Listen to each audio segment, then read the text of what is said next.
the 2-0 count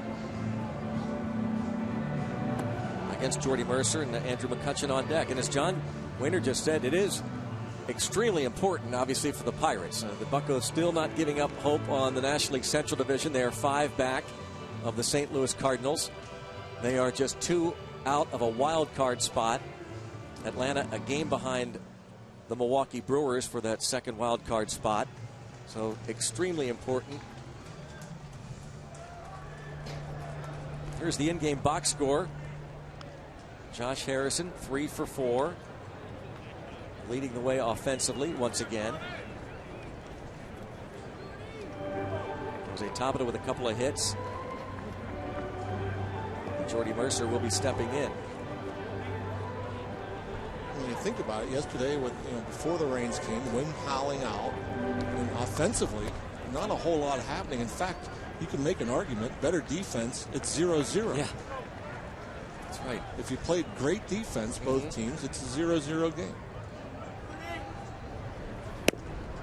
So we pick things up in 95, and it's 3-0. See the flags now in. That's another oddity, I think, for the pitcher, Neil Ramirez, to come in with a 2-0 count. Jeez. And now throws ball 1, but it's actually ball 3. Look at this. 2 pitches, he walks. Jordy Mercer. No, it was his doing. Neil Ramirez had fallen behind Mercer yesterday, 2-0. So Mercer aboard for Andrew McCutchen. Tsuyoshi Wada left with mild left calf cramping. He went 3 1/3. And Carlos Villanueva went 1 2/3 scoreless innings of 2 hit ball. Justin Grimm pitched a scoreless 6th. Now Ramirez against Andrew McCutchen, who has flied out, has been hit by a pitch and singled.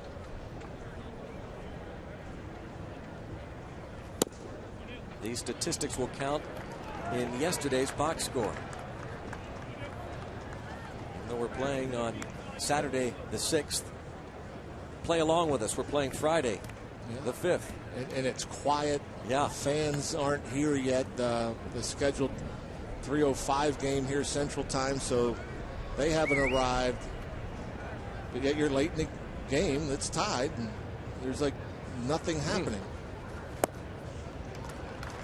Spring training type atmosphere to this one. 2-0 now, as Neil Ramirez has yet to throw a strike.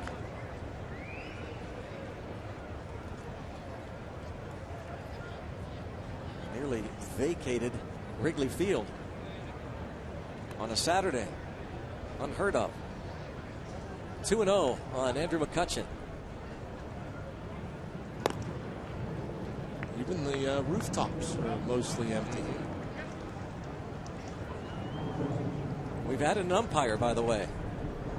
DJ Reynolds was ill, so for the first 6 1/3 innings we played with a 3-man umpiring crew. There's a strike. Ryan Onora behind the plate. Dan Bellino at first. The crew chief Jeff Kellogg at second.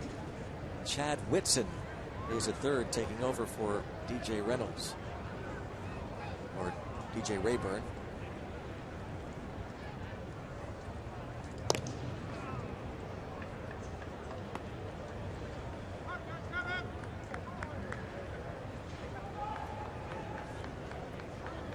Two and 1 the count.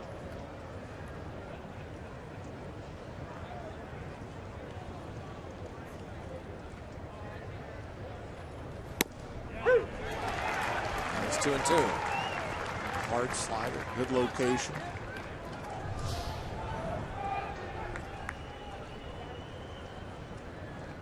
And you see right on that edge, just above the knee.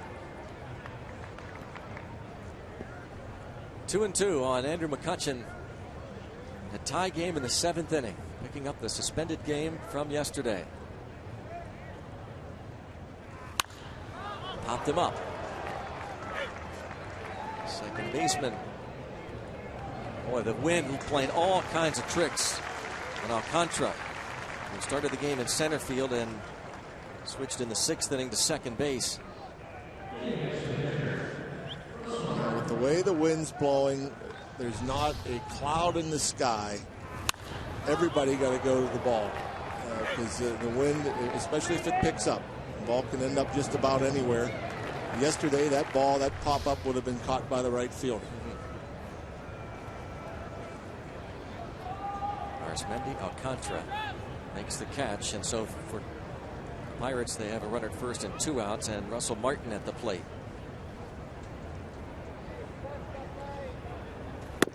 Martin hit that ground ball in the first inning to the third baseman Valbuena, threw it away, was hit by a pitch his second time to the plate against Yoshi Wada, and walked against Carlos Villanueva in the 5th. Tony Watson will be the new Pirates pitcher in the bottom of the 7th.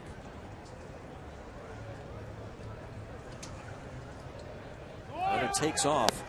Mercer took a couple of looks toward the plate, and the ball sails into center field, so Mercer will get a stolen base. It'll be an error on John Baker. Baker, because Andrew McCutchen slid the bag yesterday, got credit for just his 5th caught stealing in 50 attempts. Yeah, big jump from Mercer. Obviously a poor throw from Baker. John Baker charged with the error. The stolen base for Mercer is his 3rd of the season.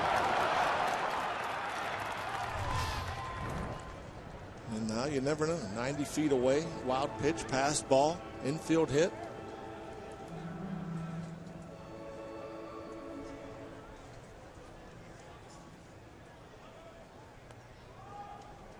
Ramirez has uncorked 3 wild pitches.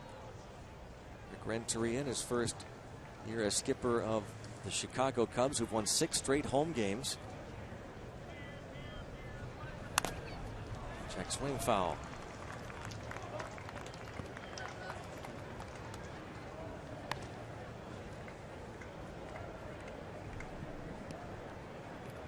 Mercer walked, steals second, goes to third on the throwing error.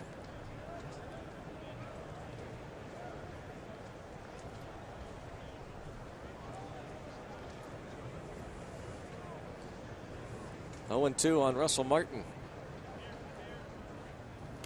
Did he go? Yes.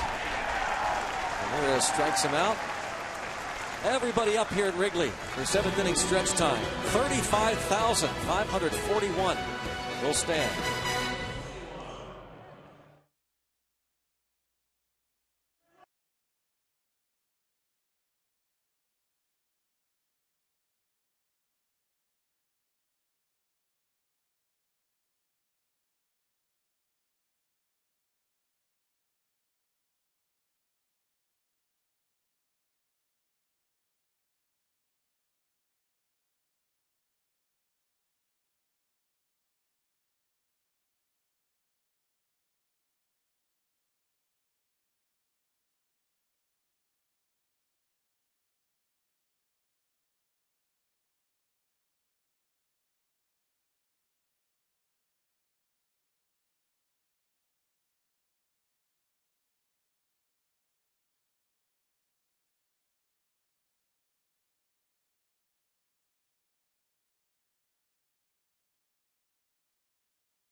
Suspended game from yesterday. And we have a double switch. Tony Watson looking like he's going to throw multiple innings this afternoon.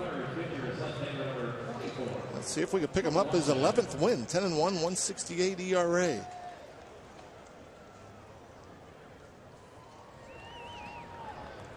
And Barmes is now at short.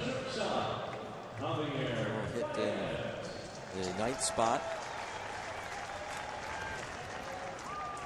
Watson will bat in the 2-hole.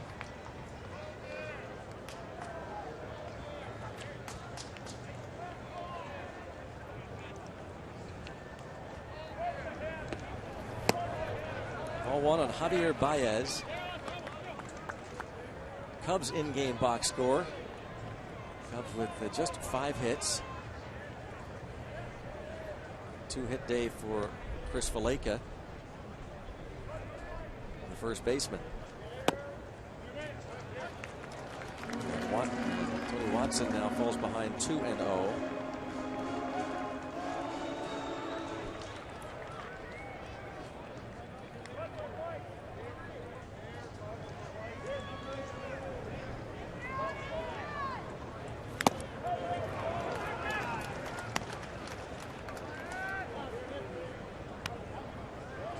Baez, 1 hit in 3 at-bats, a couple of strikeouts against Vance Worley, who went 4 2/3, gave up 3 runs on 5 hits.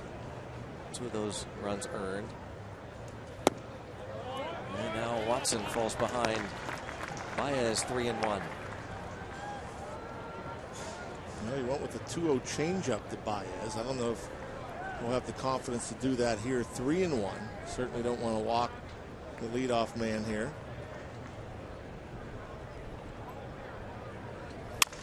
Broken bat, liner down the line and left, foul by a couple of feet.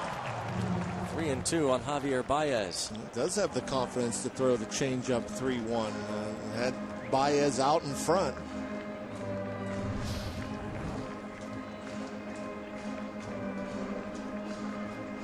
Decent location, a little bit up and away. Baez with that big hack, just a bit out front.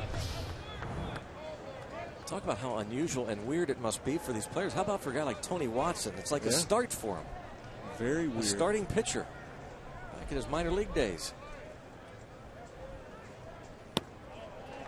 And a leadoff walk. These players are such creatures of habit. You cannot tell me, John, that this doesn't affect a guy like Tony Watson. It has to be an eerie feeling. Be sure to download the At the Ballpark app on your mobile phone and check in next time you're at PNC Park. Free app available to all fans. Includes a chance to win seat upgrades, concession vouchers, and more. Download the At the Ballpark app at Google Play or the App Store on your iPhone or Android.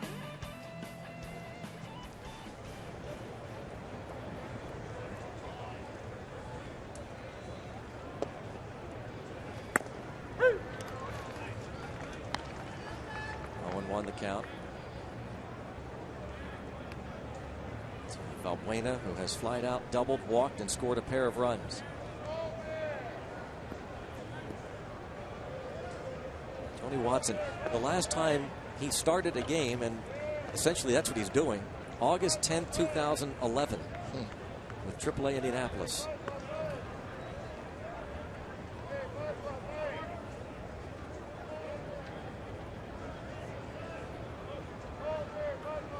Was converted to the bullpen, started that conversion in 2010 while with Altoona.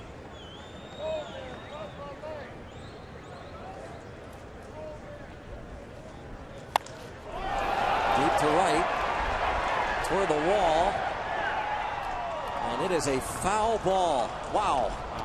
Thank you, wind. Wow. The wind, for the time being, keeps this game tied. I think you really have to see it live to know the effect that the wind has on the ball. Is that ball went up in the air. It looked like it not only had the distance, but it was definitely going to stay fair. But the breeze blowing in just kept pushing it. There's a little hook to that ball, and it just continued to hook, Not only stays in the park, but lands just foul.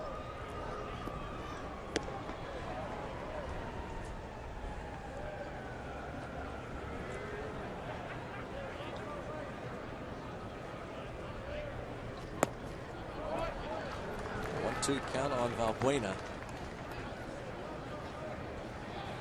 48 RBIs on the year. He doubled into the ivy in the third inning. 2 balls stuck in the ivy yesterday. Pedro Strop will be the new pitcher in the 8th.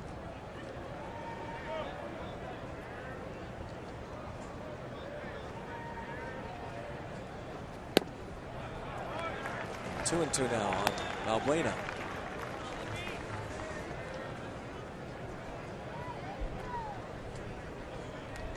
Pirates have used Worley, Wilson, Hughes, and now Watson.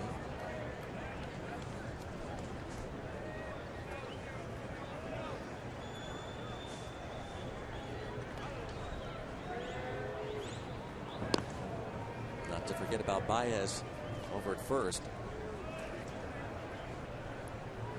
Valbuena hitting .246 against left-handed pitching on the year. 1 of his 16 homers off a southpaw.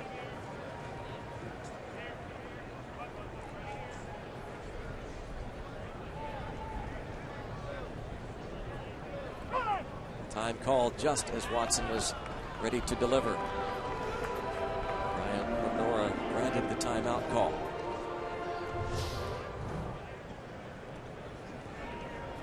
Pretty much as Watson was picking up that right leg, Valbuena asks for it.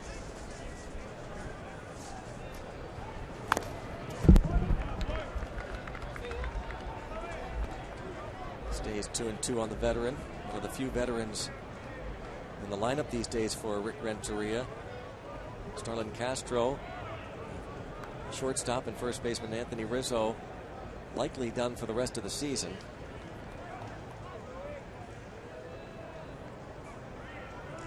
Still 2-2.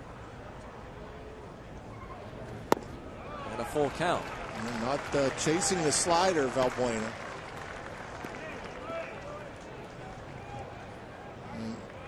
Earlier in the game yesterday, he got a couple fastballs away. Hit them both pretty well in the left. Marte made a pretty good play on one of them. The other one went into the gap. See what Watson does here, full count. Watson. Back-to-back free passes to start this bottom of the 7th inning.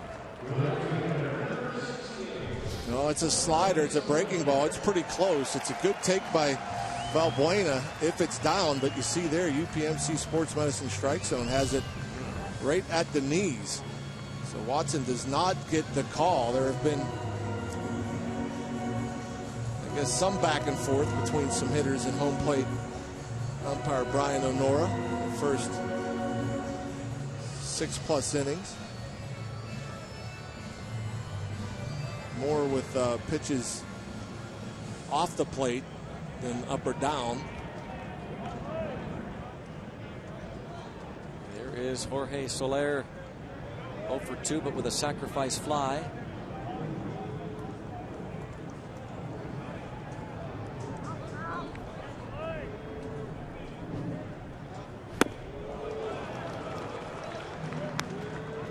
Two-year-old Cuban defector, 6'4", 215 pounds.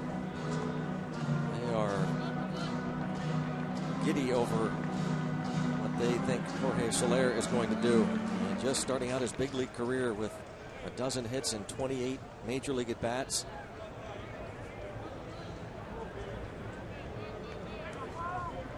Oh, and 1. This ball out of play off to the right. Yeah, he hit the sacrifice fly yesterday. It looked like the wind had something to do with it, but off the bat, it looked like there was going to be a pop-up in the infield. So even, this big man has great power. Really fills up the batter's box. He makes the batter's box look small. He's so big. First player since 1942 to have an extra base hit and or an RBI in his first 8 big league games. Philadelphia Athletics, Buddy Blair, who lasted 1 year in the big leagues, was the other. Just missed the fastball in on Jorge Soler. Signed a 9-year major league contract with the Cubs in June of 2012.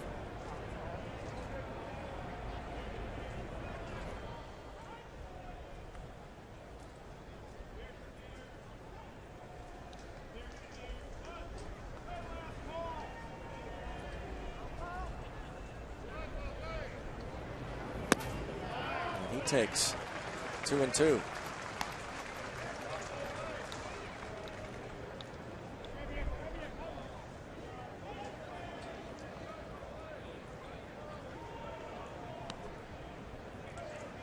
See if Watson can get one in the zone, get perhaps a punch out.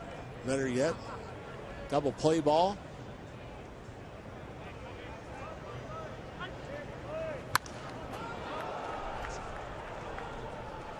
Stays 2-2 on Jorge Soler. Struck out swinging against Van Swirly. His first time up, looking. His last time up. A sacrifice fly to right field in the third inning. Scored the first run of the ball game for the Cubs. Baez and Valbuena, the runners, with nobody out.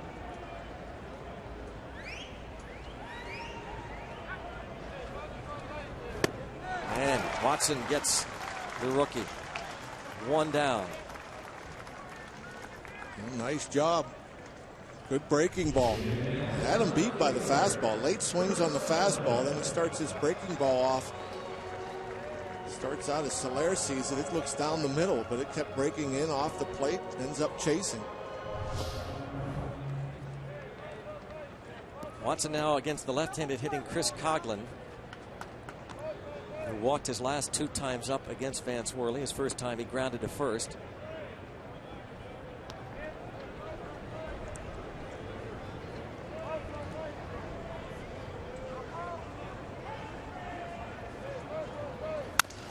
Broken bat, roller barrel goes past Watson, who does not cover first base, doesn't have to, as Walker tosses to Ike Davis for the second out. And that's a big one. And Watson ignoring the bat for the most part, as it was helicoptering out towards him. And he's looking at the ball, sees it at the last second.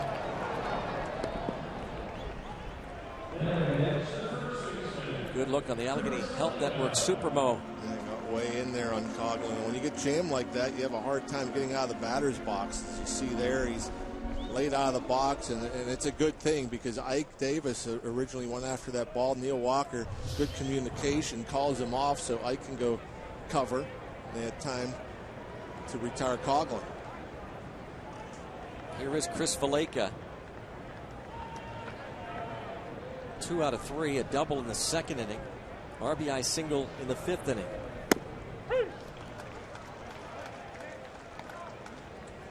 Valaika playing in his 28th game with the Cubs this season, a former 3rd-round pick of the Reds 8 years ago.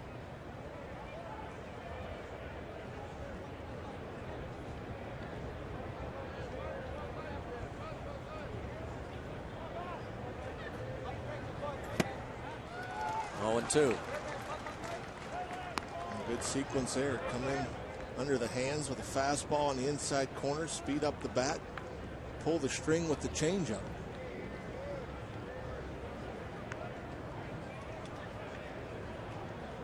Now you just don't make a mistake in the zone.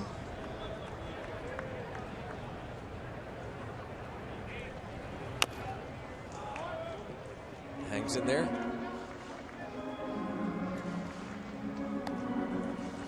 Pretty good job of wasting that pitch too, because even though you're behind the count 0-2, he's thrown you 2 straight changeups. In the back of Valaika's mind, he's still thinking about that fastball in and wants to protect.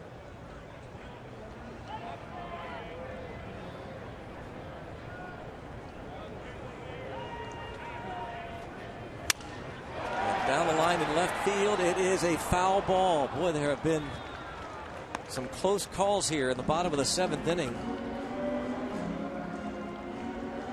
Watson so far has been able to escape. It's the ball Valbuena hit on a normal day here at Wrigley. It was a home run, but the wind pushed it foul.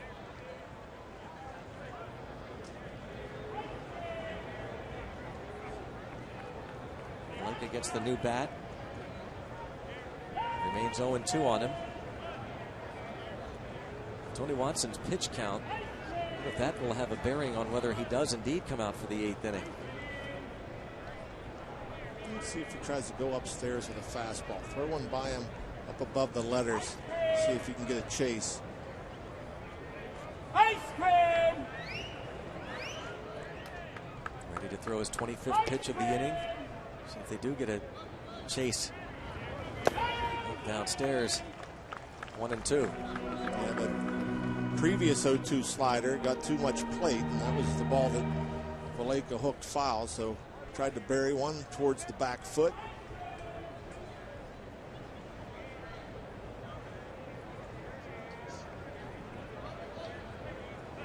You can certainly hear the vendors.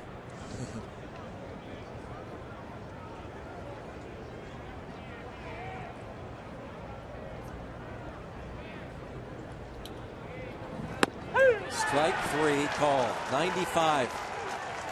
Watson gets Valaika, and the Cubs strand 2. It's still 3-all.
Game from yesterday. We interrupted the North Texas SMU game, but it was well out of hand anyway. In the final, North Texas beats SMU 43-6. Mean Green pounding the Mustangs. Meanwhile, the Bucks and Cubs finishing up the suspended game, and here is Pedro Strop. Becomes the 5th pitcher. Their bullpen much improved. That was a big problem for these Cubs in recent years. They've picked up some big arms, some velocity down there. Strop, another hard thrower, pitches in the mid-90s, has a slider, curveball change.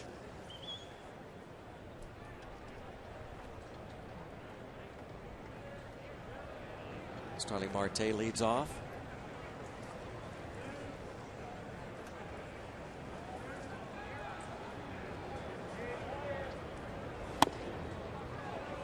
Ball 1. Well, nobody up yet in the Pirates bullpen, so maybe Tony Watson is good to go. See if we can get him a run. Yeah, get him another win. He's been Pirates' good luck charm.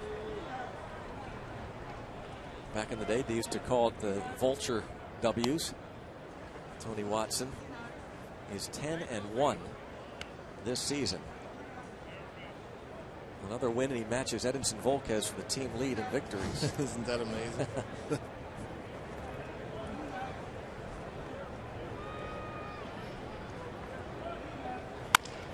Roller to the second baseman, Alcantara. Takes care of Marte.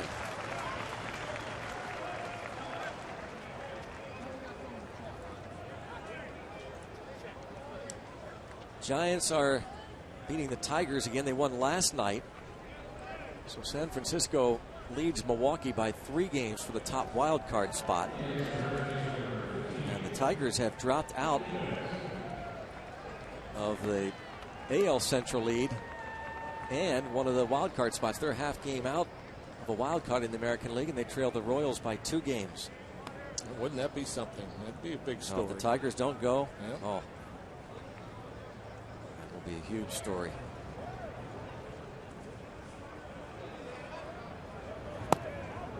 Mike Davis pinch hit in the 5th inning. He was coming to the plate in the 5th inning when the first rain delay hit.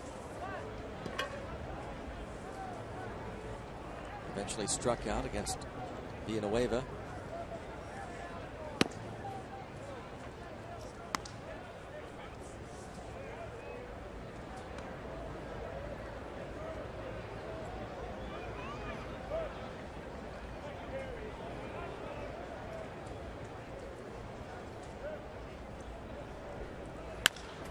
The other way, and a one-hop shot. Nice play, Valbuena.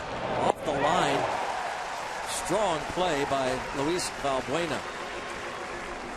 It was so odd to see earlier in this game Valbuena throwing a ball away, leading to the first Pirates run, because he has played spectacular defense against the Pirates. Just about every game you see him make a highlight reel type play down there at third.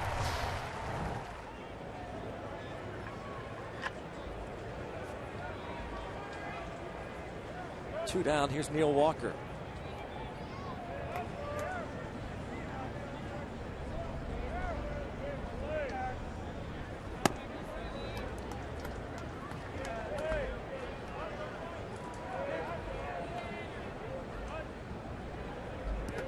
Free pass with 1 out in the 4th inning against starter Wada.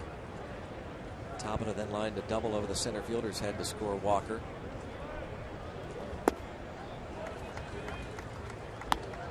Two and 0.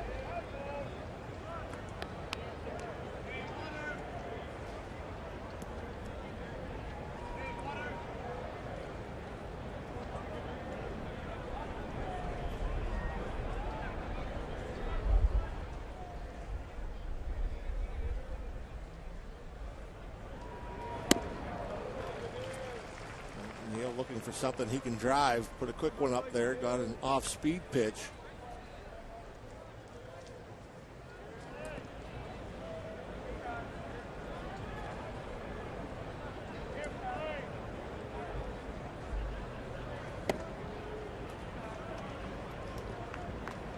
Three and 1 on Walker.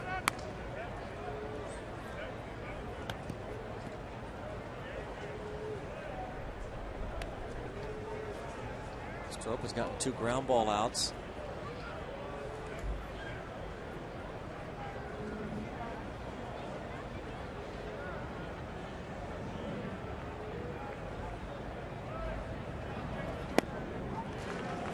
Full count. Twice now, Neil. 2-0, 3-1. Looking for fastballs, not getting them. Way out in front.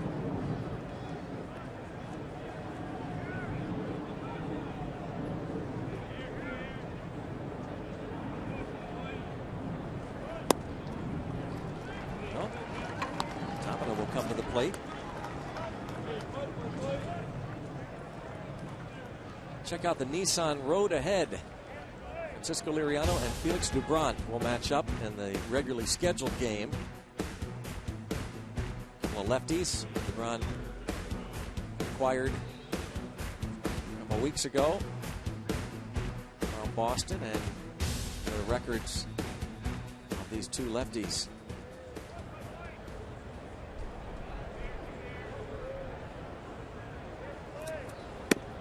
It's the second game this season the Pirates have had to.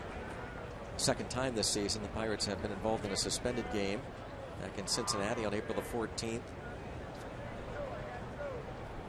finished it up the next day, beat the Reds.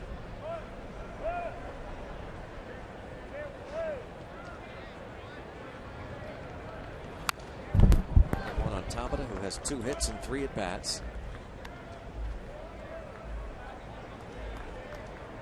This is the 5th game in Major League Baseball this season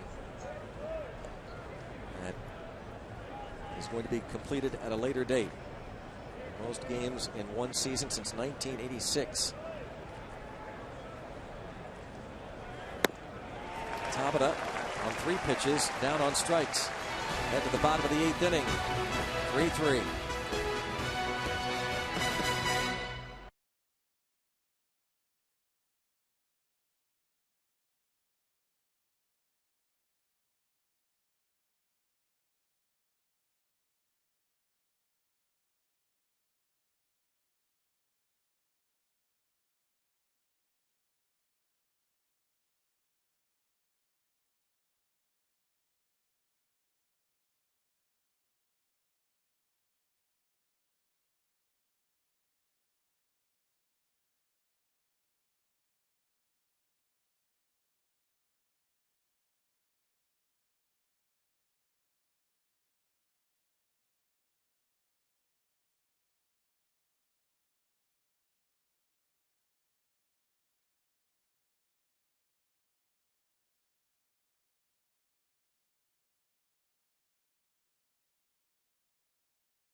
Suspended game being completed. And a reminder, as you enjoy a cold one, to look forward to Miller time later in today's game. Brought to you by Miller Lite. Tony Watson is going to go more than 1 inning, as he did against the Cardinals on August the 26th, when a couple of scoreless against the Cardinals. He won that game.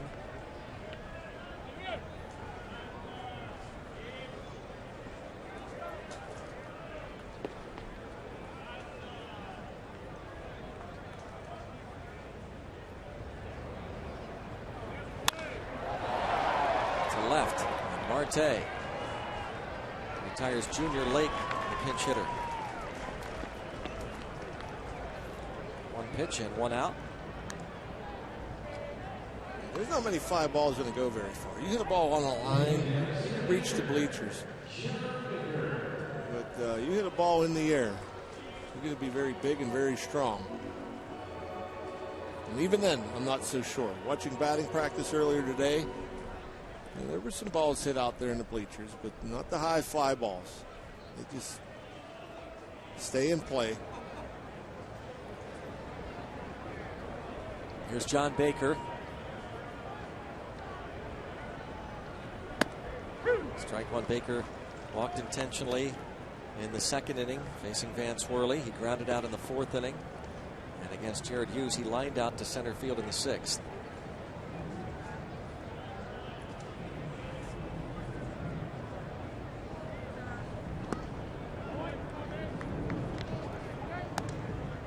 Ball and 1 strike. Another pitcher. They've got plenty available. Hector Rondon will be the next one. 11 righties available. The start of the day yesterday to Rick Renteria. 3 lefties. In on the hands, a little flare foul.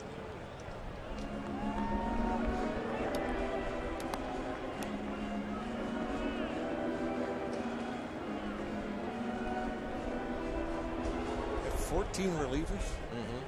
Amazing.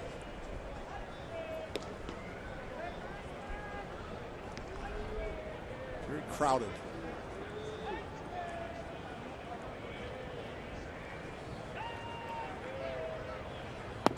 Two and two.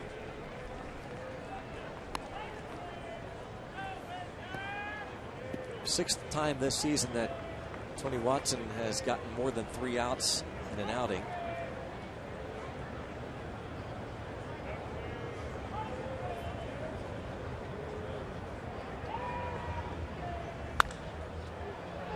center foul that scatters the Pirates' pen.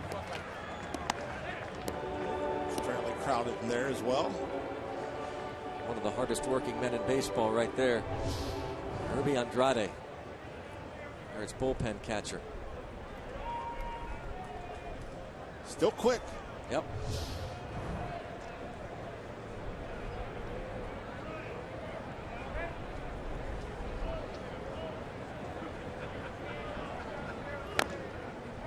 And you have to wonder with Tony Watson, with the multiple inning outing, 33 pitches, almost certainly you would think would be unavailable for today's regularly scheduled game, and you have to wonder his availability for tomorrow's game as well. Yep. Even though Clint Hurdle has more options, I mean, you're still in the thick of a pennant race, and you want to use your best pitchers. And Baker down on strikes, third K for Watson.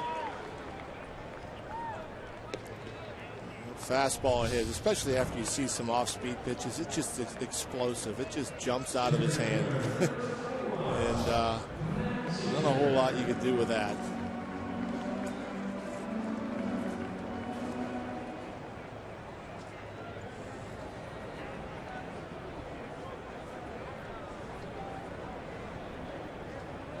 There's Matt Caesar. Going to play center field, a double switch. Rounded out his first time up.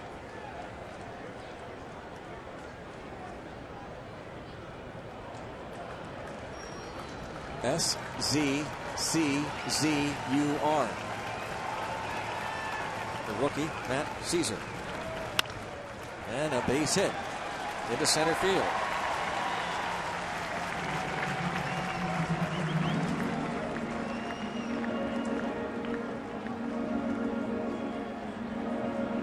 Singles with 2 outs. And the rookie called up mid-August to make his major league debut. Now Arismendi Alcantara. A perfect bunt single in the 3rd inning against Vance Worley and scored the first run of the game for the Cubs. Now batting righty. Switch hitter. Better batting average from this right side of the plate.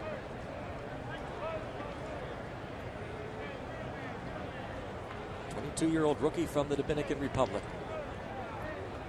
Started the game in center. Now he's playing second.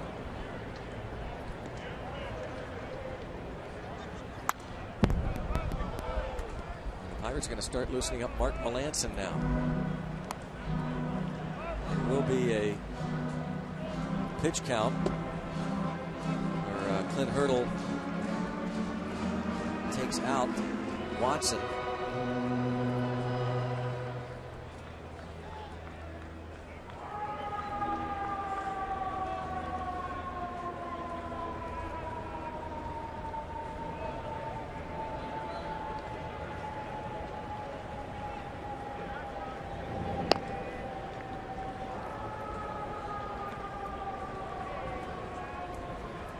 This is going to make for a very interesting rest of the suspended game and game 2, the regularly scheduled game. No question. So what Clint Hurdle and to a degree Rick Renteria decide to do with the pitching staff. To third, Harrison on to first. So 2 scoreless for Tony Watson. See if the Pirates can get him another W.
Allegheny Health Network Super Bowl, picking up the suspended game.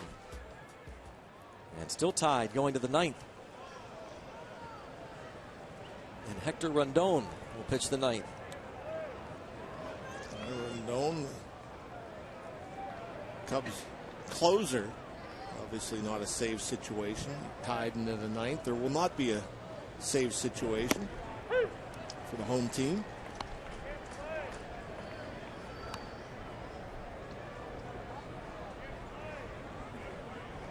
Clint Barmas first at bat. To the shortstop. Baez goes out. The Pirates shortstop.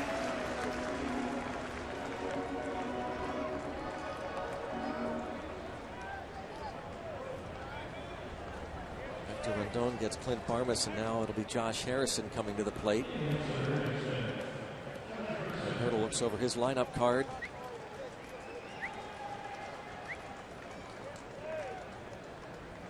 Rondon working on a scoreless inning streak of 11 1/3.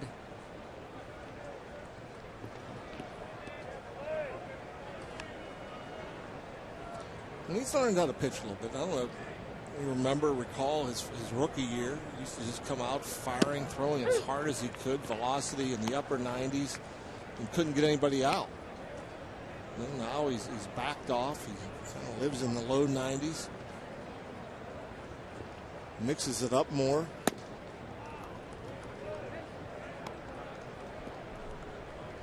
Better location.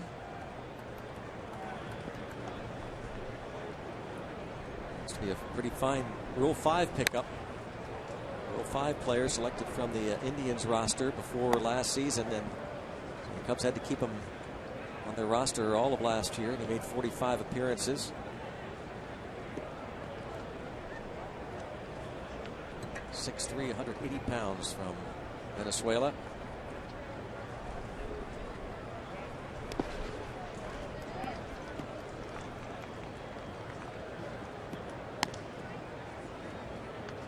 Rondon is the 6th pitcher to work.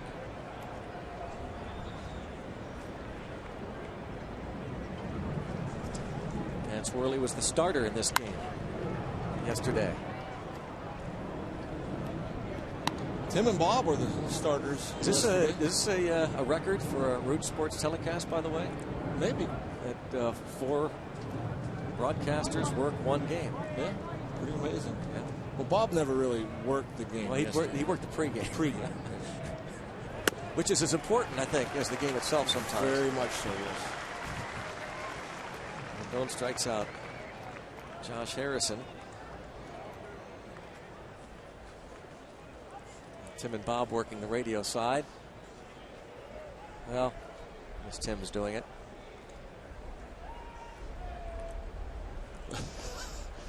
Tell you what, he talks a lot in the pregame. Bob does. But the game time, not nearly as much.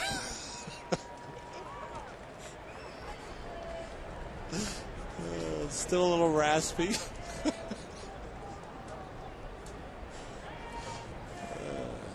No sense saving it. Here's Snyder.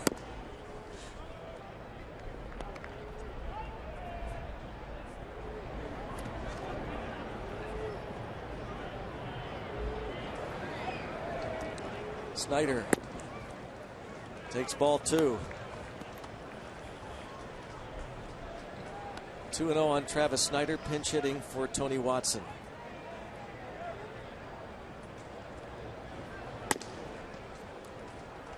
And now 3-0 after Rondon retired Barmas and Harrison.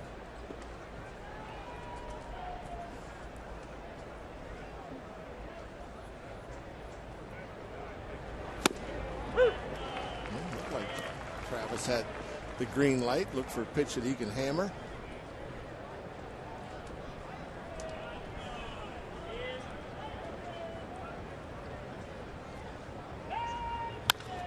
And stabbed, stumbling stab by Rondon, and the Pirates go down in order. And now in need of extra innings.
for the remaining Friday home games when you use your PNC Bank Pirates debit card at the ticket windows or go to pirates.com/piratescard. And Pirates are going to play one more regular season homestand. Comes up Friday against the Cubs at PNC Park, a 3-game series, and then 3 weeknight games against the Red Sox. Gregory Polanco takes over in right field. Mark Melancon, the new pitcher. Melancon getting an opportunity without there being a save situation. Still a fine year, 62nd appearance, 2-4, 2.14 ERA.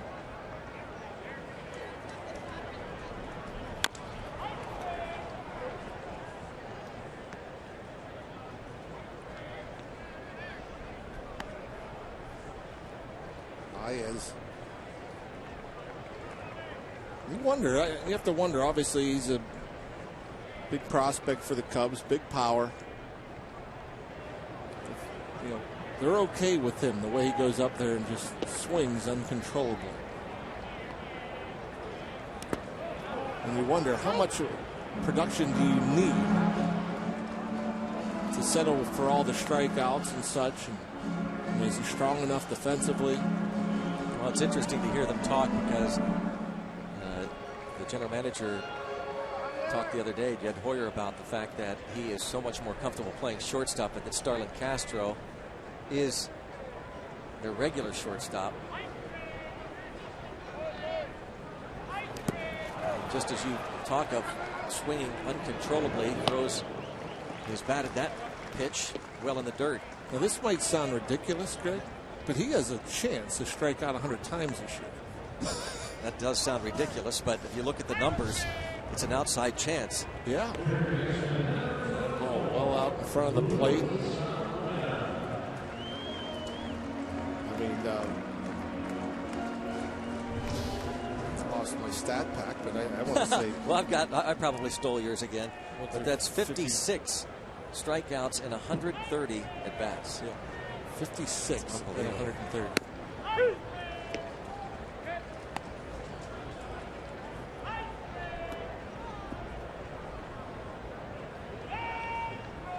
Luis Valbuena.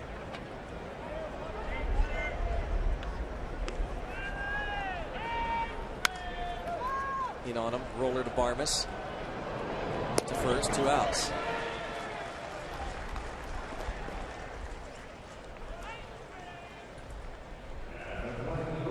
Melancon pitched the last time out against the Cardinals. Brian Schlitter, if the game goes to the 10th, will be the new pitcher. Melancon pitched a 1-2-3 8th inning, but then gave up the winning run with the 2 outs against the Cardinals on Wednesday. That base hit to center field that scored Yadier Molina.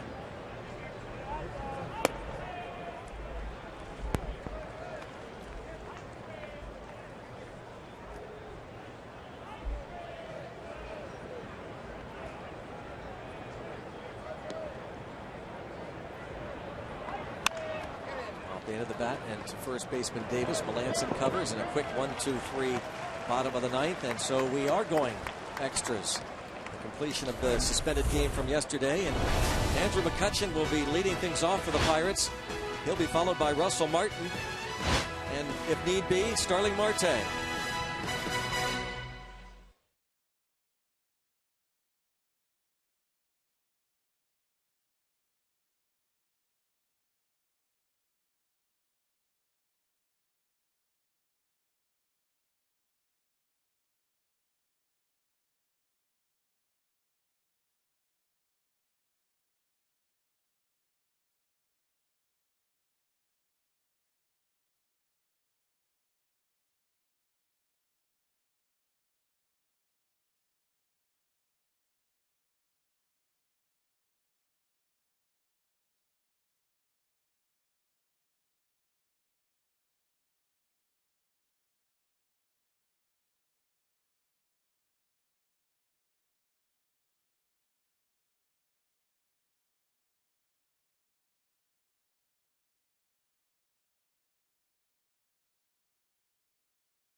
Jack Link's beef jerky all season long.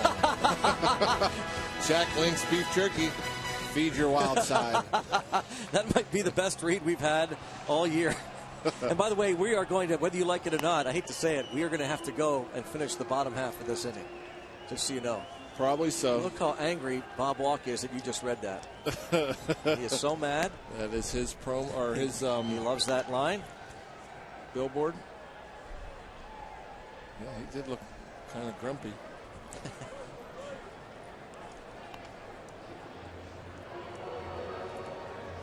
Starting to fill up. Slowly but surely here. Brian Schlitter pitches the top of the 10th. Not a lot of strikeouts, just 25 and 50 and a third. ERA 3.40, league hitting 239 against him. A lot of ground balls, not many homers, just a couple. It'll be McCutchen, Martin, and Marte will bat.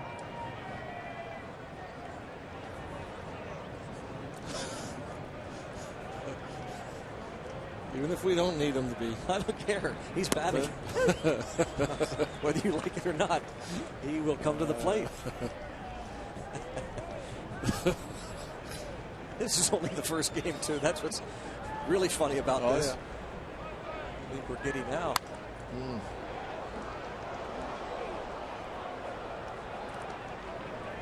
McCutchen has flied out, has been hit by a pitch, singled, and popped up. I think, at this point in time, it is kind of eerie, kind of odd to come out and start a game tied in the 7th inning. And by now, though, you realize that guys are locked in, guys are feeling it. Schlitter cranks it up to 95, gets it by Andrew. And you should have the adrenaline flowing by now, you would think. Two-seamer running inside corner. Just below the letters.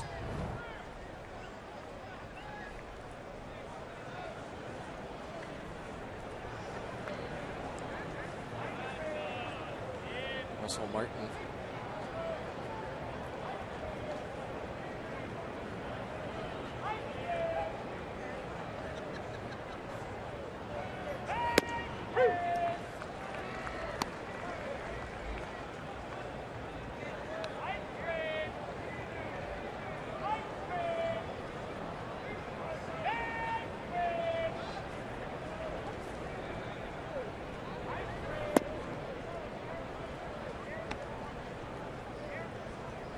One strike.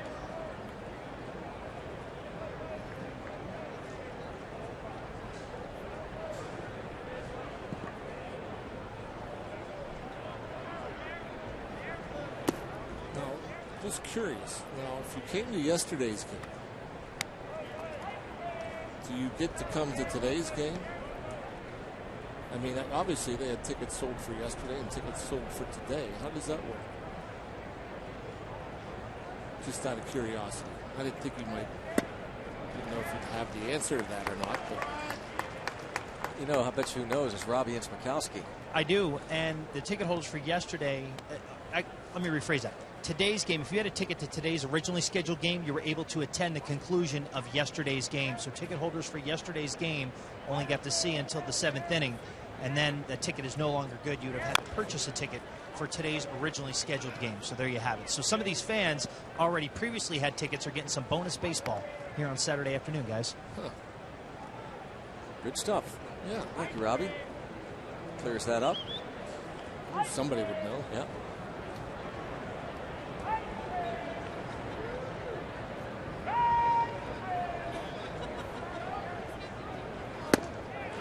Schlitter strikes out the first two he faces. Starling Marte comes to the plate September 23rd last year. Kevin Gregg pitching. Marte hits one of the biggest home runs of his professional career.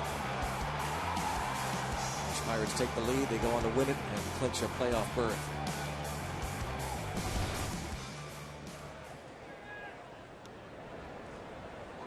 For 4 in this game.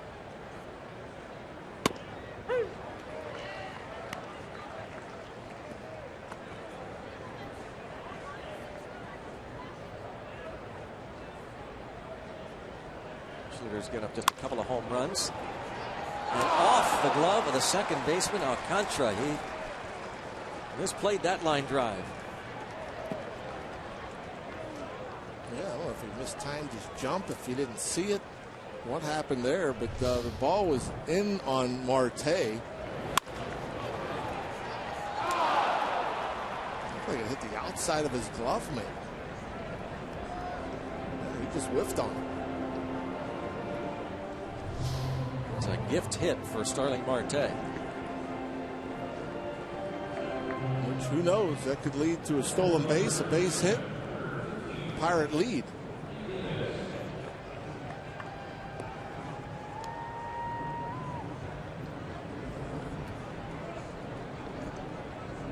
Figure your stolen base leader is going to be taking off here shortly. The very poor numbers for John Baker trying to throw out runners this season.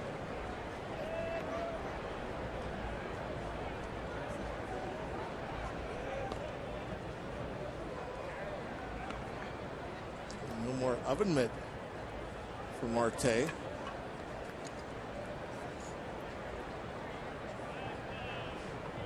That's not good. And it's not all on the catcher.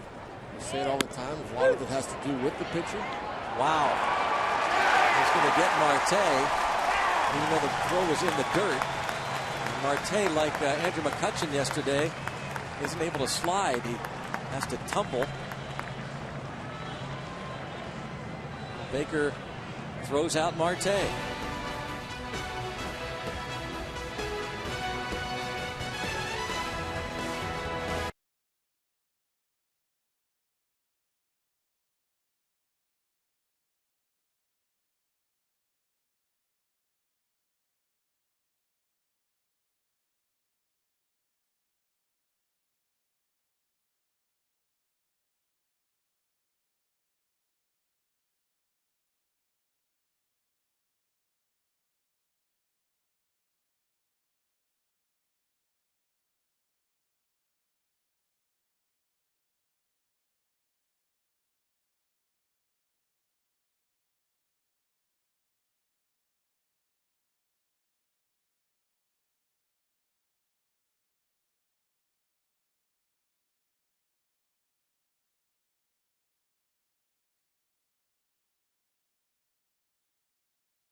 Stuck. Anytime that you got damp dirt, you're not going to slide. You're going to stick. And almost identical to what we saw from Andrew McCutchen. The hands go behind him. They try to reach. And fortunately, neither one of them got hurt.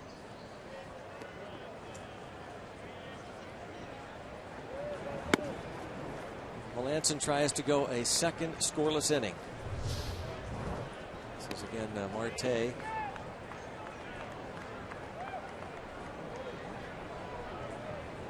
Baez, the shortstop, applying the tag.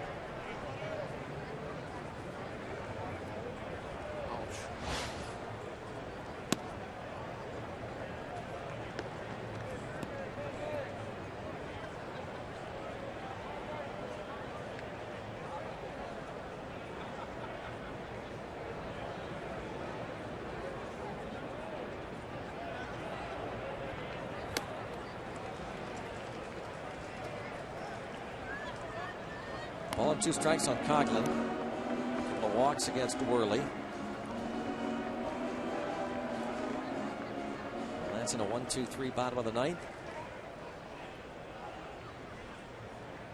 As we said, it's going to be a very interesting second game later. Strike 3 call.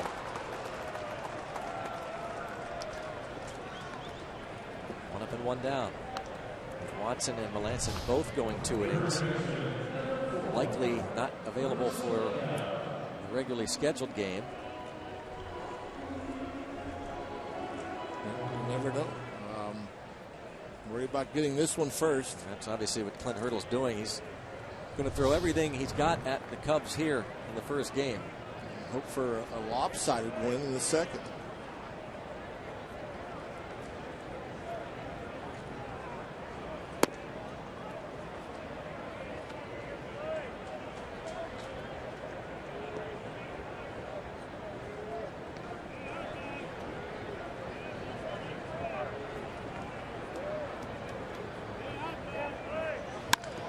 Line into the gap.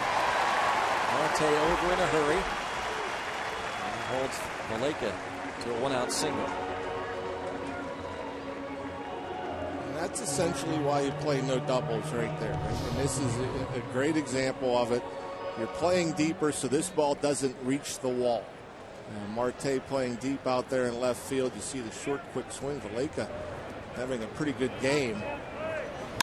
We'll see how it splits both Andrew McCutchen. Neither one of them in the pitcher, but deep enough to get over. Keep it from reaching the track. Just a base hit. Ryan Kalish is going to pinch hit for Schlitter.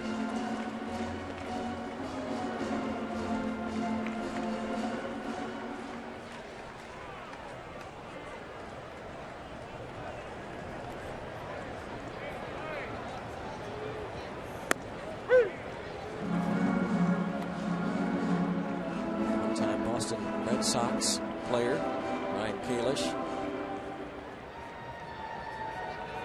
missed all of last year with a right shoulder injury.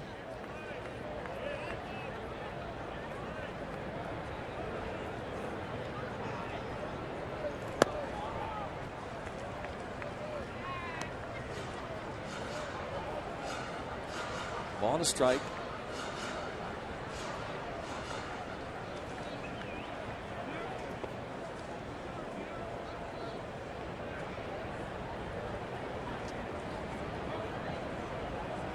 A lot of room between Marte and McCutchen out there, as you can see. Kalish would have managed to put one in the opposite gap. Things could get interesting.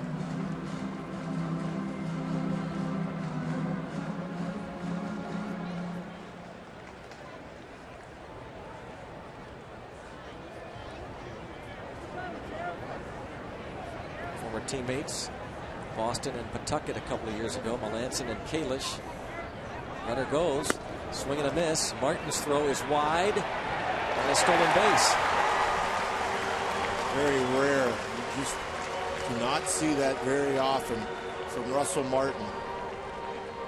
We'll see him short hop a ball here and there, and maybe be a throw about chest high, but you don't see one that far to the third base side of second base. If he throws it anywhere where Barmes doesn't have to reach to his backhand for, Valaika's out.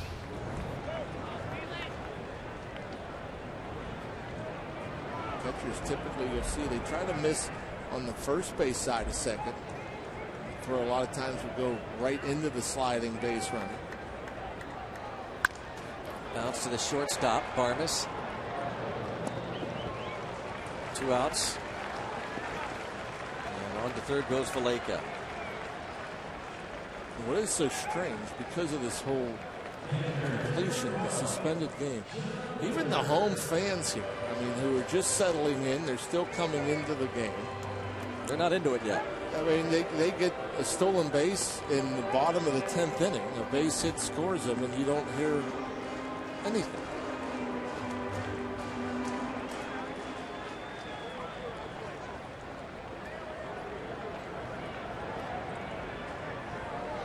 looks like there's confusion.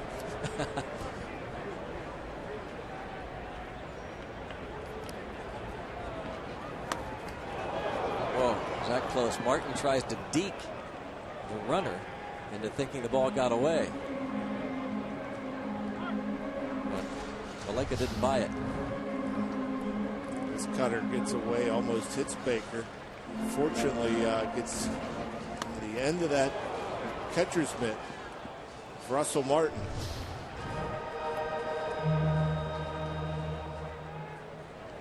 Got a little grin from Valaika.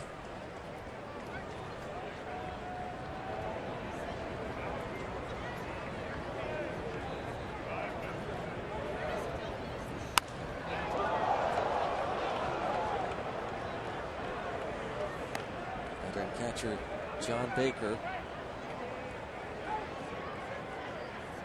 was not originally in the starting lineup.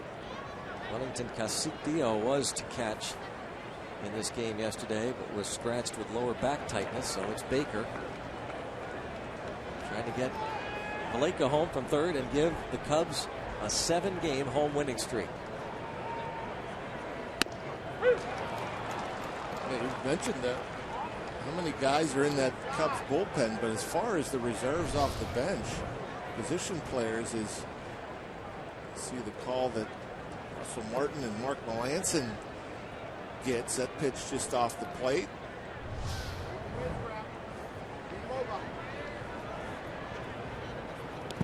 Oh, game-saving block there. But you figure if Castillo's not available, Rizzo's not available, Castro's not available, they only have the catcher, the backup catcher, Rafael Lopez, left. So Russell does a nice job once again getting low, not only blocking it but keeping it in front of him.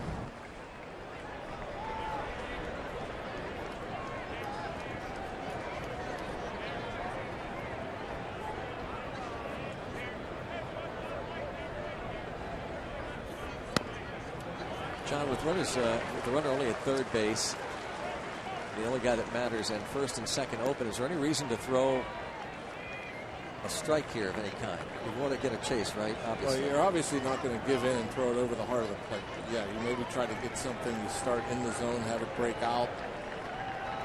Melanson historically has had more success against lefties and righties. And he has success here against this lefty. Baker frustrated, strikes out. 2 scoreless for Melanson. Getting interesting. On to the 11th.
That read, one of the best.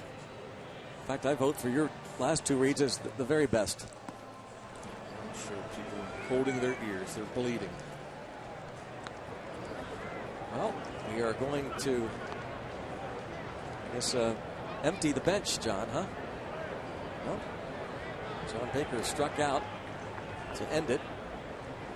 There's just one, as John said, one position player left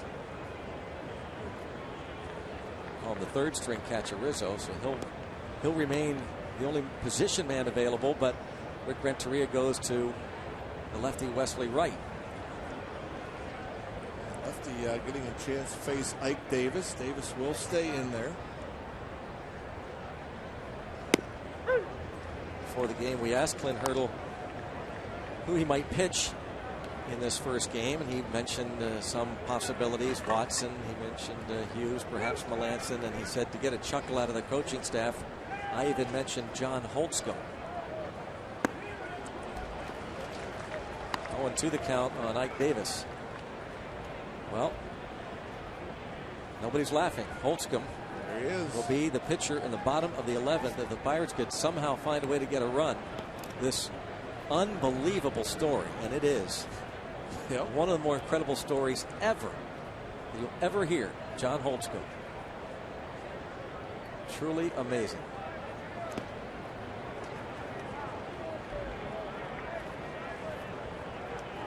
He was impressive in his debut. My goodness.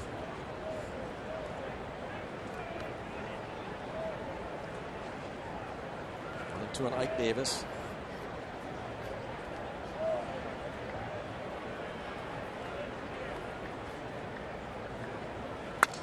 Reaches out, broken bat flare. Baez makes the catch.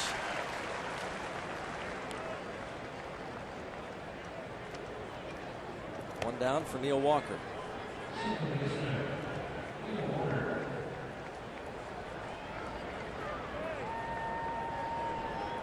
And Wesley Wright follows Tsuyoshi Wada, who started.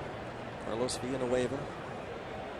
Justin Grimm, Nelson Ramirez, Pedro Strop, Hector Rondon, Brian Schlitter.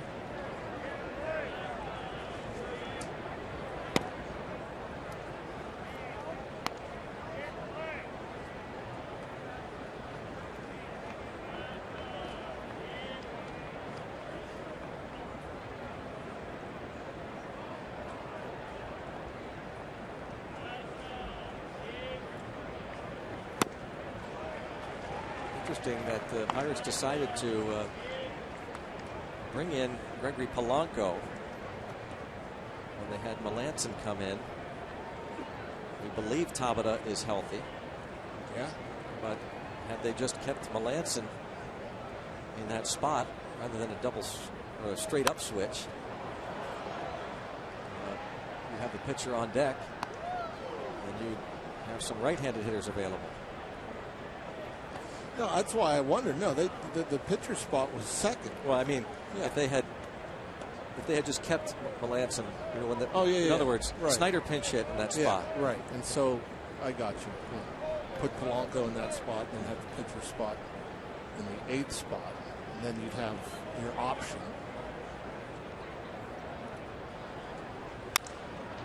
Toward the line in left field, and that gets down and heads toward the wall. Walker will head to second base.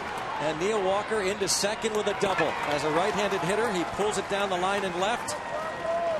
And he is in scoring position now for Gregory Polanco. There you go. 2 cracks at it here for the Pirates to take the lead. Pitch outside corner, left up. A little bit off the end of the bat, which actually helps. Kill the ball once it gets out there.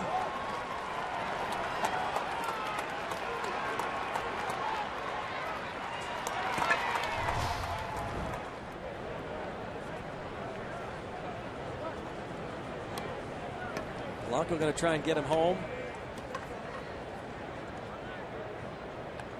156 hitter in the major leagues this season against left-handed pitching. But Clint Hurdle pointed out that we saw a much more comfortable at bat from Polanco the other day. Whether that translates into anything here, we'll have to wait and see.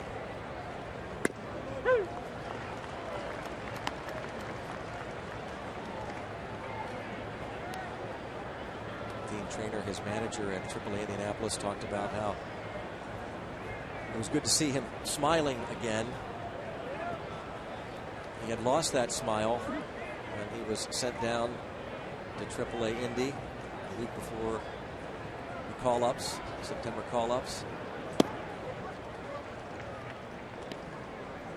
I think it helps a young player, especially once you're struggling. You've had some success up here, then you start struggling. Then the pressure starts mounting on you, and and it can get overwhelming at times. And so then you go back to AAA. You're comfortable. You're playing. It's not as much stress.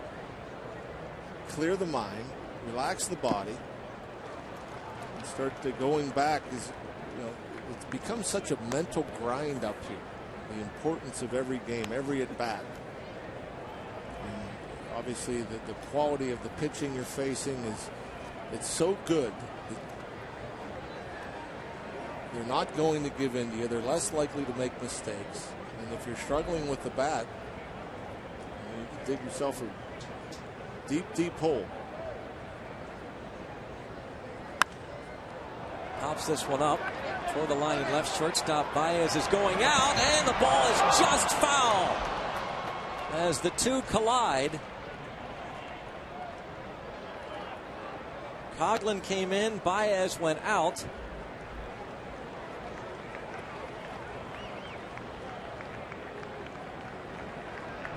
Didn't know what to root for here. Yeah.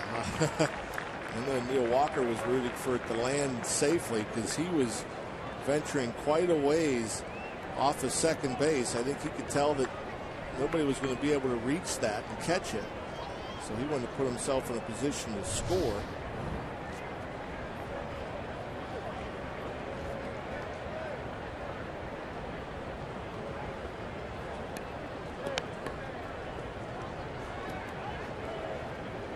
Two and two on Gregory Polanco. His first at bat in this game. They're going to play right field in the ninth inning. Jose Tabata fouls this pitch off.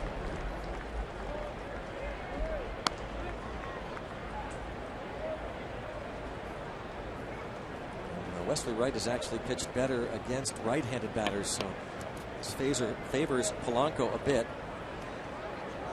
Lefties hit .264 against Wesley Wright.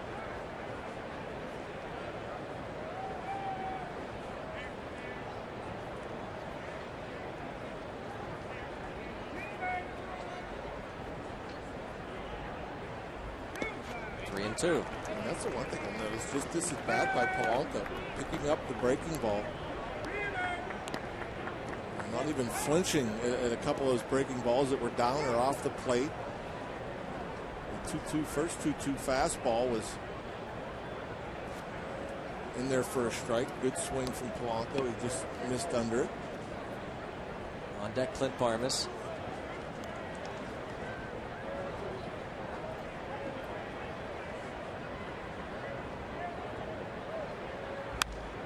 Another foul, the fastball. And it remains 3 and 2. That is a 8th pitch. This is bat. He's pretty relaxed with the pitch. Belt high, inner third.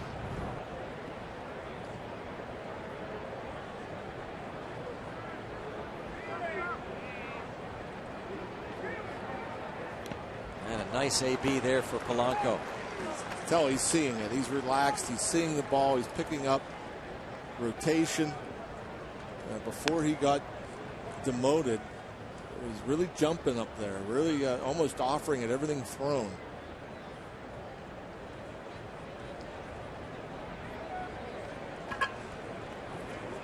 So always helps. Only a week or so down in the minor leagues, but certainly those at bats have helped Polanco. Brent Morrell is going to pinch hit for Barmas here.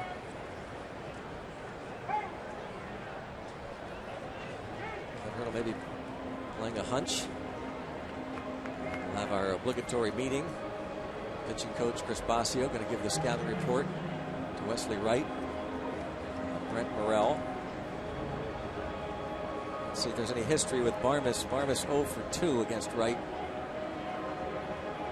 has never faced him.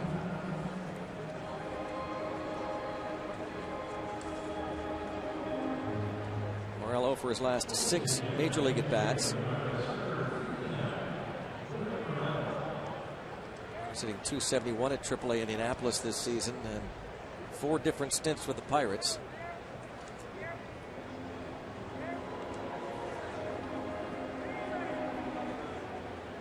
Morel hitting .136 in 22 at-bats, 3 hits.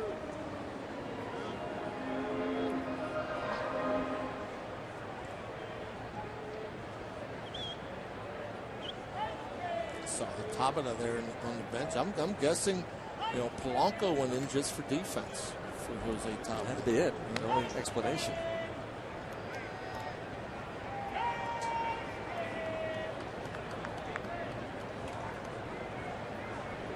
Well, Morel, chance to give the Pirates the lead.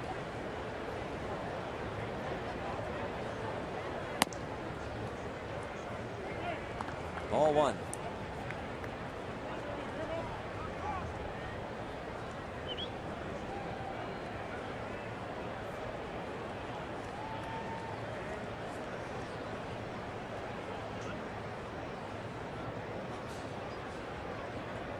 It will be interesting to see what Clint Hurdle does in the bottom of the 11th defensively. You can see Josh Harrison wind up at short. Morel could stay in the game to play third. Chase Darno available off the bench. A lot more enjoyable if it involved the Pirate lead rather than a tie game. And John Holtzcomb to come on and try and save it. Morel, favorable count. 2-0. See if he gets something good to swing at here. 3-0. Certainly, J-Hay on deck. Morel has to be taking all the way.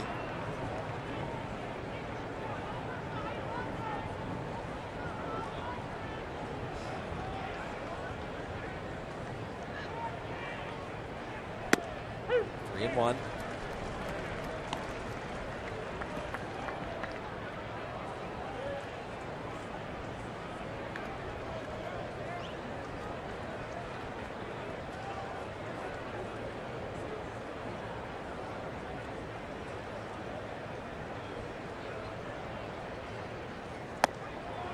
Morel draws the walk, loaded up for Josh Harrison. How about that? Left on left, right versus Polanco, walks him on a 3-2 pitch in the dirt, and a 5-pitch walk to Brent Morel. There is not a batter on this team that you would rather have at the plate than this man. Yep. A golden opportunity for the Pirates and for Josh Harrison. Ben Revere started the day hitting .316, by the way. Phillies outfielder. Middle infield setting up for the double play. That would start at second. The corners are in, and it's out of play.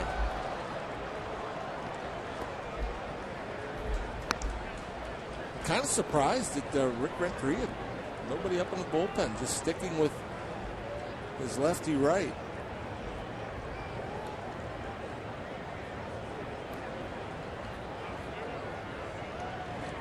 And by our count, 5 other righties would be available.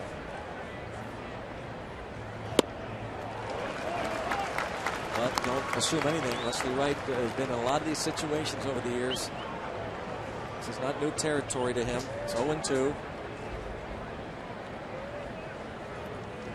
Not a done deal by any stretch. He jumps out in front. Josh Harrison.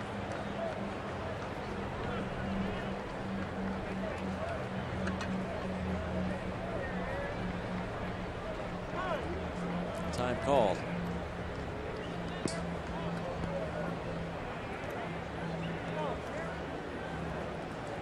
Usually gets the job done.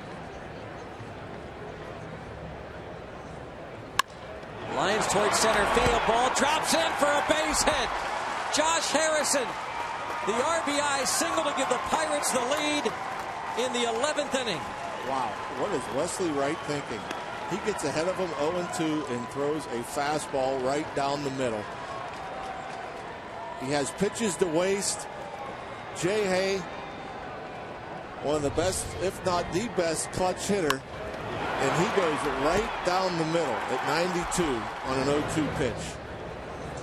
And Jay Hay, as he's done all year, takes advantage. It's a 4-hit game for Josh Harrison. His second RBI. Walker, in case that ball was caught, goes back to tag and scores. The Pirates lead it, and still a chance to add on. Jay Hay.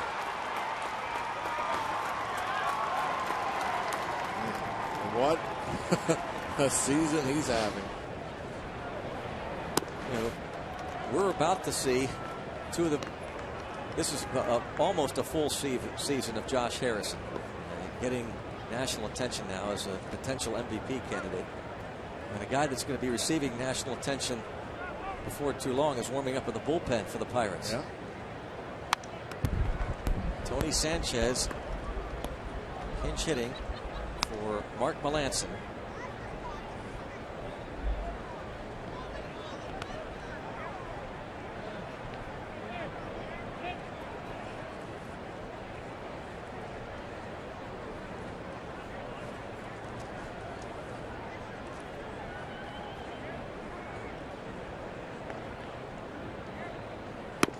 Sanchez getting his first at bat since the most recent call up.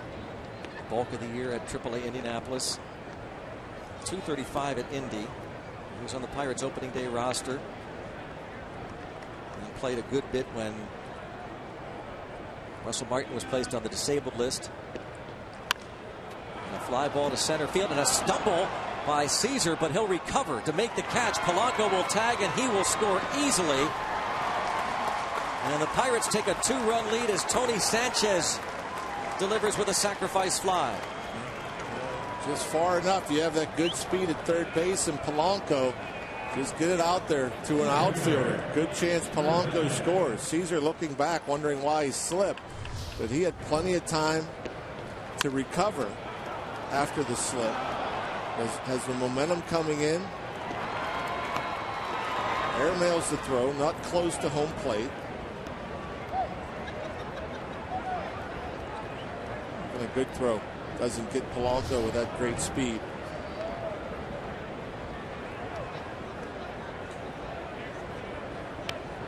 Bucks up by a couple. The batter, Andrew McCutchen.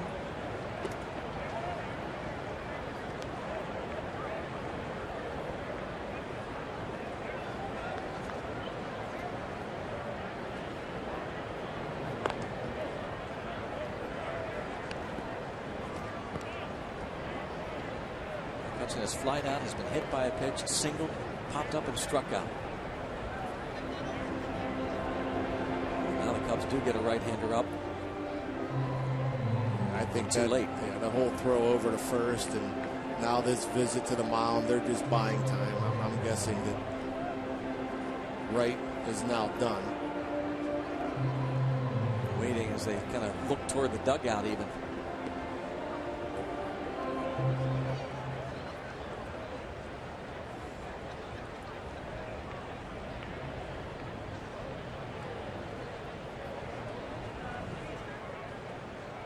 Is going to step back in. And here comes Rick Renteria. And you know, I don't know. These guys do this and they buy time to get a guy ready. This guy should have been ready 10 minutes ago. Fujikawa is going to be coming on.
Standings now in the wild card. The Giants have taken a 3.5 game lead over the Brewers for the top wild card spot. The Pirates just 2 back of the Brewers. By the way, Madison Bumgarner is now 17-9 with that win. David Price suffers the loss for the Tigers. And here the Pirates have taken a 5-3 lead over the Cubs in the top of the 11th inning. Josh Harrison, 4 more hits today.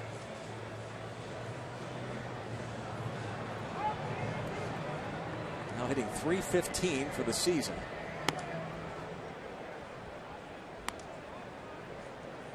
Impressive stuff. Yuichi Fujikawa, his 10th appearance, activated from the 60-day DL early last month after 14 months recovering from Tommy John surgery. It hasn't quite worked out for him, huh? 8 innings pitched, couple homers. McCutchen looking to add on.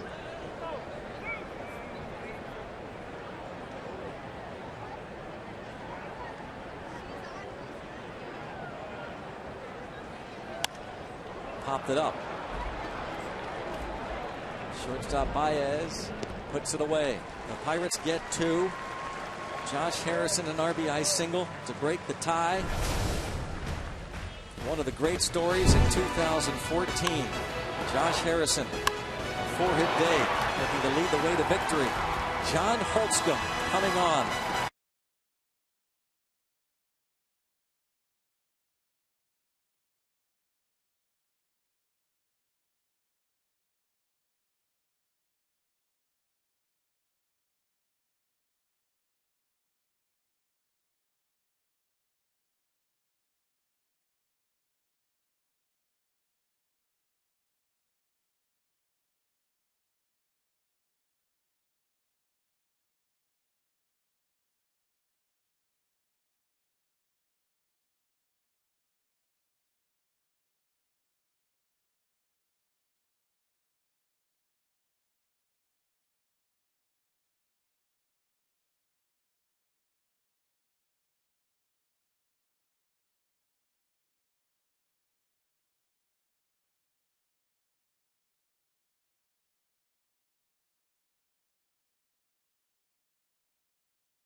To shortstop,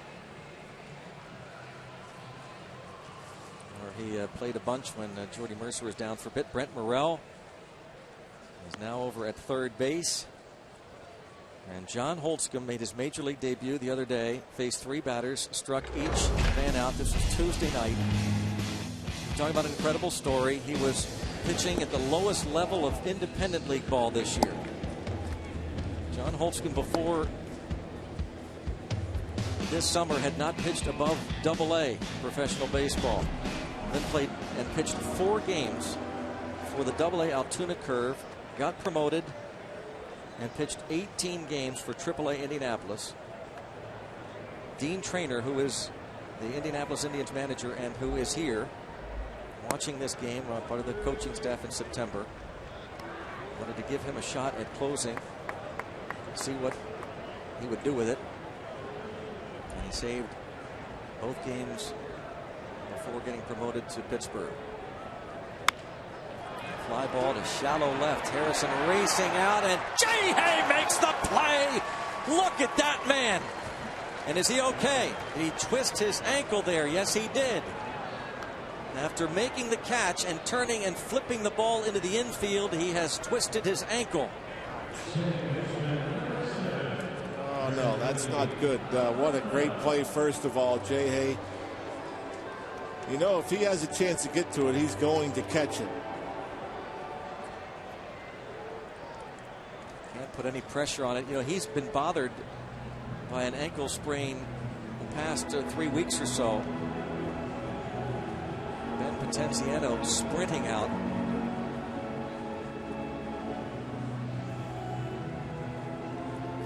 Fabulous catch by Harrison. And as he turned to flip the ball into the infield, looked like he twisted his ankle. Your jump is always going hard. Again, as always. Oh, yeah. Maybe a sprinkler head out there. Not sure, but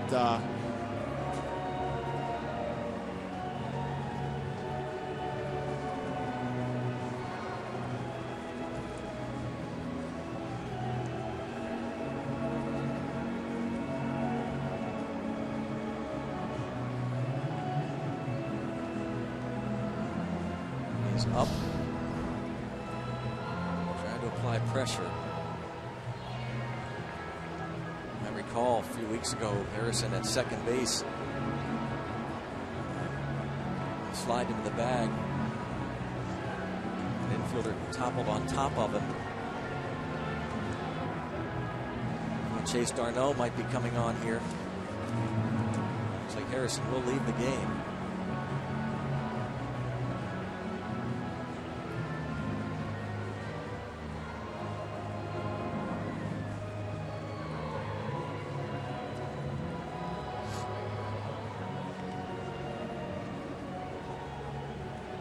Assist from assistant trainer Ben Potenziano.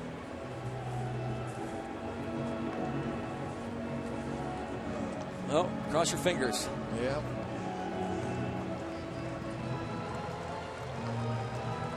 Josh Harrison, who collected 4 hits, including the go-ahead RBI single in the top of this 11th inning.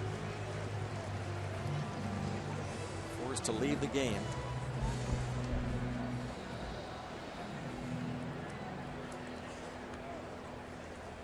Now Chase Darno will take over at shortstop.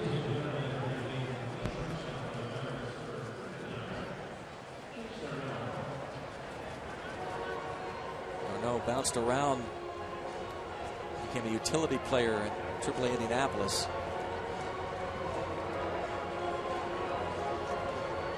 Chase Darno has not played shortstop at all this season.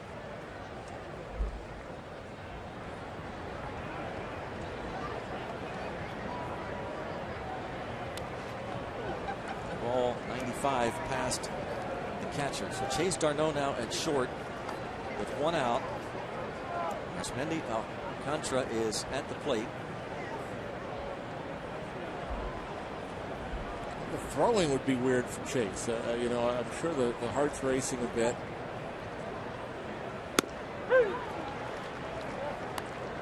Just in case the Pirates will have a couple of pitchers loosening in their bullpen. John Holtzcomb is 2 outs away. First big league save in his second major league outing. 2-1. Originally drafted a few years ago by the New York Mets. Low levels of their minor leagues. Just missed 3-1. Just a bit down.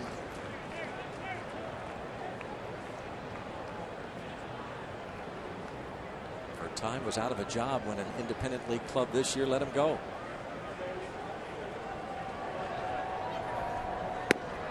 3-2. He's not going to mess around and try to pick corners. Russell Martin just set up down the middle. You're up by 2. Baez on deck. Full count. Struck him out.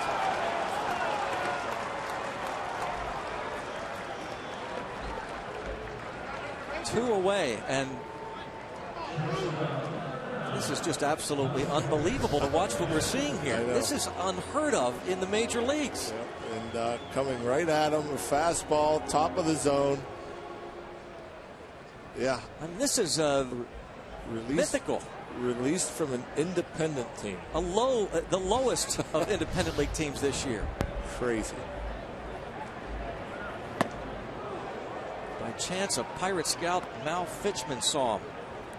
And what a great story, too. J.J. Cooper, Baseball America, chronicled Holtzcom's story a couple days ago. 6'9", Pasadena, California native, 26 years old. 95, the cutter that he throws. Mid-90s. You just can't imagine seeing a guy with this kind of an arm without a job. It's amazing. It is absolutely amazing.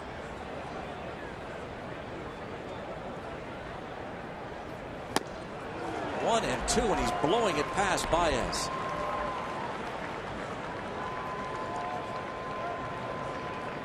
Ray Searage, they are watching this. We are watching this almost with disbelief, and Baez might have hurt himself there. That big swing. Rick Renteria came out of the dugout. You are watching John Holtzcomb make his second major league appearance. He's a strike away from his first save. Raise the Jolly Roger, and a story for the ages here. Remarkable. John Holtzcomb acting like he's done it his whole life. Can I have the ball? Turns, he grabs the ball, and yeah, you can't imagine what's going through his head. The type of season, like you said, the story. Who could have imagined that he's in a pennant race, picking up a save, a big win, a big, huge win here for the Pirates, finding a way in the 11th inning, scoring a couple of runs. Now this is unbelievable. Unbelievable. Incredible. A lot to talk about. Back to the studios. Paul Alexander and Ken Maka.